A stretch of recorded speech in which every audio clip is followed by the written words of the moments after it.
ka-Asenso. Maraming salamat po sa lahat ng pumunta at sumuporta dito. Masaya po akong nakasama ko ngayon. Wow, syempre, happy na naman talaga ang mga ka-Asenso. Ayan, syempre, matanong ko lang sa'yo, ano ba ang paborito mong Filipino dish? Paborito Filipino dish? Para baka mali, lutuan ka ng mga ka-Asenso natin dyan. Sino ba marunong magluto dito? Ano ba? Alam mo, siguro para sa akin, adobo tsaka fried chicken. Perfect! Adobo fried chicken. Siyempre, diba ang adobo, saan pa ba kayo pupunta? Sa Nutri-Asia lang. Dapat gamitan natin yan ng Dado Puti Soy Sauce, Dado Puti Vinegar. At siyempre, sa inyo naman fried chicken, ano ba nga ba? Ang UFC Banana Kitchen. Ayan, o siya, sige na. May gusto ka pa bang sabihin sa ating mga ka-Asenso? Yes, of course.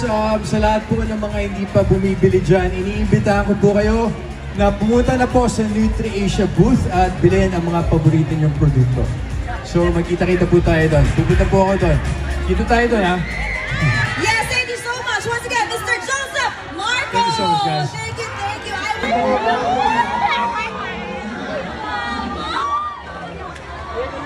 Yan ang sa akin yan, sir. Oh, sir, abil po. Alright! Alright! Nakapil din, nakapil.